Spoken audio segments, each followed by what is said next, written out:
નમસ્કાર વિદ્યાર્થી મિત્રો, આપ સૌનું આપણી યુટ્યુબ ચેનલ ગુજરાતી પાઠશાળામાં હાર્દિક સ્વાગત છે. વિદ્યાર્થી મિત્રો, આજે આપણે લિબર્ટી પેપર સેટ કે જે ધોરણ 10ની બોર્ડની પરીક્ષા માટે અત્યંત ઉપયોગી છે, તો આજે આપણે સામાજિક વિજ્ઞાન વિષયના પેપર નંબર 3ના વિભાગ એનું સંપૂર્ણ સોલ્યુશન જોવાના છીએ. વિદ્યાર્થી મિત્રો, આ ઉપરાંત અગાઉના જે પ્રશ્નપત્રના વિભાગ એના સોલ્યુશન આપણે આપણી યુટ્યુબ ચેનલ ઉપર અપલોડ કરેલા છે અને આવનારા દિવસોમાં તમામ વિષયના તમામ વિભાગના સોલ્યુશન ક્રમશઃ આપણી ચેનલ ઉપર અપલોડ કરવામાં આવશે. તો આજે જ અમારી ચેનલને સબસ્ક્રાઈબ કરો, બાજુમાં રહેલ બેલ આઇકન જરૂરથી દબાવો, જેથી કરીને અમારા વિડીયોની નોટિફિકેશન આપ સુધી સૌથી પહેલા મળી રહે. શરૂ કરીએ વિભાગ એ. તો આપણે જાણીએ છીએ એ મુજબ વિભાગ એની અંદર 1 થી 24 પ્રશ્નો કે જેના આપણે સૂચના મુજબ જવાબ આપવાના હોય છે. દરેક પ્રશ્નનો 1 ગુણ એટલે કુલ ગુણ 24. તો એમાં સૌ પ્રથમ છે જોડકા જોડો. તો વિભાગ એ અને વિભાગ બી આપણને આપેલા છે. તો એમાં પહેલું છે બહુચરાજીનો મેળો. તો બહુચરાજીનો મેળો અહીંયા જે ઓપ્શન આપેલા છે એની સાથે બંધ બેસતો વિકલ્પ ઈ છે મહેસાણા.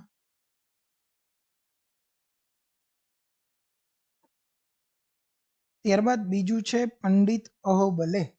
તો પંડિત અહોબલે જે છે એ સંગીત પારિજાત નામના ગ્રંથની રચના કરી હતી. ત્યારબાદ છે કુદરતનો સફાઈ કામદાર. તો એમાં આવશે ગીધ. ત્યારબાદ છે પવન ઉર્જા. તો ચોથામાં આવશે લાંભા.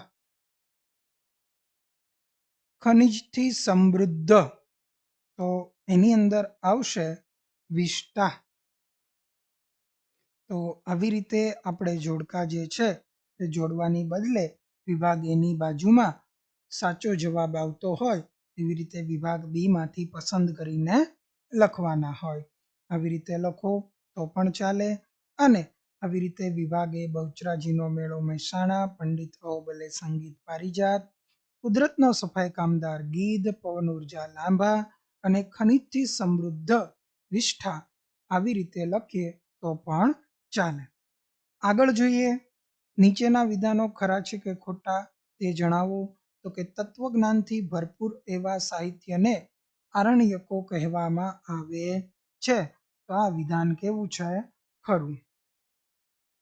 ત્યારબાદ 7મું, જૂનાગઢમાં 4 ગુફા સમૂહ આવેલા છે. તો આ વિધાન કેવું છે?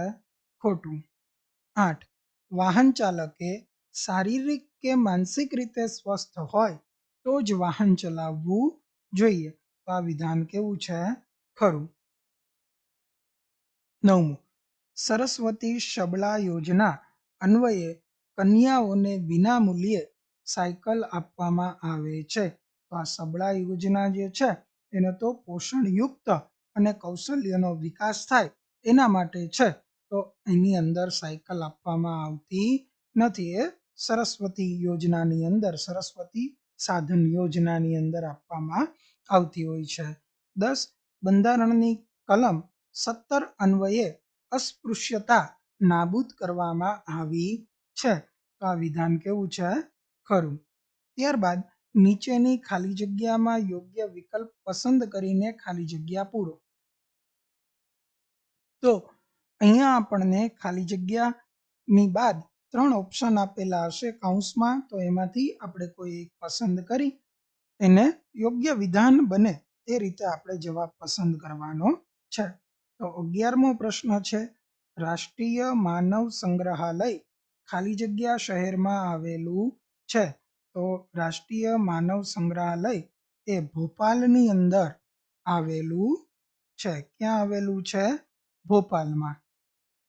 12મું, ખાલી જગ્યામાં ભારત સરકારે ભારતીય વન્યજીવો માટે બોર્ડની રચના કરી. જે આપણું વન્યજીવનું બોર્ડ જે છે, બરાબર, તો એ ઈસવીસન 1952માં વન્યજીવો માટે બોર્ડની રચના કરી હતી. 13. કુદરતી વનસ્પતિને પોષણ પૂરું પાડવામાં ખાલી જગ્યાનું કોઈ યોગદાન નથી. હવે અહીંયા 3 આપ્યું છે, સૂર્ય, માનવ અને જમીન. તો સૂર્યનું યોગદાન છે, જમીનનું યોગદાન છે, પરંતુ માનવનું કોઈ યોગદાન નથી. 14. ખાલી જગ્યા નદીમાંથી ગ્રાન્ડ એનિકટ નામે જાણીતી નહેરનું નિર્માણ કરવામાં આવ્યું છે. તો એ કાવેરી નદીમાંથી. 15. એક્સપ્રેસ હાઈવેને ખાલી જગ્યા માર્ગ પણ કહેવાય. તો એની અંદર આવે છે દ્રુત ગતિ માર્ગ. એક્સપ્રેસ હાઈવેને દ્રુત ગતિ માર્ગ પણ કહેવામાં આવે છે. 16. તો હવે અહીંયા નીચે પ્રશ્નો આપેલા વિકલ્પોમાંથી યોગ્ય વિકલ્પ પસંદ કરીને જવાબ લખો. તો અહીંયા 16મું, સાચો ક્રમ પસંદ કરીને જોડકા જોડો. તો અહીંયા આપણને એ અને બી, તો સૌ પ્રથમ આપણે જોડકા જોડીએ. ત્યારબાદ નીચેનામાંથી અહીંયા કયો ઓપ્શન સાચો બને એ આપણે જોઈએ. તો રાષ્ટ્રીય સંગ્રહાલય, તો એ આવશે નવી દિલ્હી. સાલારગંજ, તો હૈદરાબાદ. વડોદરા મ્યુઝિયમ, તો સ્વાભાવિક છે કે વડોદરાની અંદર જ છે. લાલભાઈ દલપતભાઈ સંગ્રહાલય, તો એ છે અમદાવાદ. તો પહેલા સાથે ડી ઓપ્શન હોય, બીજા સાથે સી, ત્રીજા સાથે બી અને ચોથા સાથે એ હોય એવો આમાંથી વિકલ્પ કયો છે? તો કે વિકલ્પ બી. તો આપણો જવાબ આવશે બી. 17.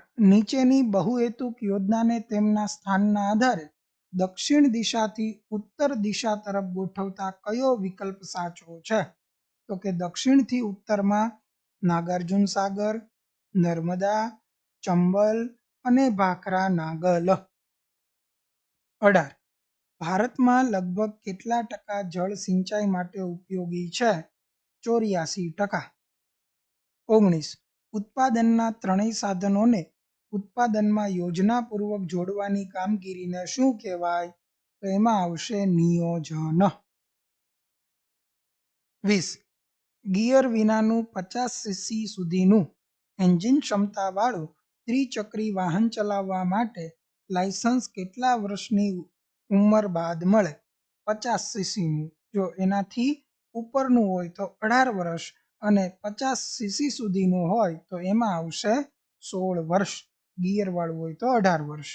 નીચેના પ્રશ્નોના 1-2 શબ્દોમાં જવાબ લખો. 21. ભારતને કુલ કેટલા કિલોમીટર દરિયા કિનારો મળેલ છે? તો એમાં આવશે 7516 કિલોમીટર.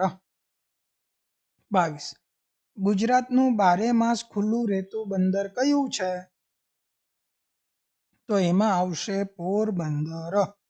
જો સૌથી મોટું તો કંડલા. 23. વિકાસશીલ રાષ્ટ્રોની મુખ્ય આર્થિક પ્રવૃત્તિ કઈ છે? તો વિકાસશીલ રાષ્ટ્રો જે છે એની મુખ્ય આર્થિક પ્રવૃત્તિ જે છે એ ખેતી છે. ત્યારબાદ 24મો પ્રશ્ન, શિક્ષણ, બેન્કિંગ, વીમા કંપનીઓ વગેરેની કામગીરીનો સમાવેશ કયા ક્ષેત્રમાં થાય છે? બરાબર. તો શિક્ષણ, બેન્કિંગ, વીમા કંપની વગેરેની કામગીરીનો સમાવેશ સેવા ક્ષેત્રની અંદર કરવામાં આવે છે. તો વિદ્યાર્થી મિત્રો, લિબર્ટી અસાઇનમેન્ટના પ્રશ્નપત્ર નંબર 3ના સામાજિક વિજ્ઞાન વિષયના વિભાગ એનું સંપૂર્ણ સોલ્યુશન જે છે એ અહીંયા પૂર્ણ થાય છે. જો વિદ્યાર્થી મિત્રો તમને અમારો વિડીયો ગમ્યો હોય તો વિડીયોને લાઈક કરો, વિડીયોની લિંક આપના બીજા મિત્રોને શેર કરો અને હજી સુધી જો તમે અમારી ચેનલને સબસ્ક્રાઇબ ન કરી હોય તો આજે જ સબસ્ક્રાઇબ કરો. બાજુમાં રહેલ બેલ આઇકન જરૂરથી દબાવો જેથી કરીને અમારા વિડીયોની તમામ નોટિફિકેશન આપ સુધી સૌથી પહેલા મળી રહે. Thank you for watching.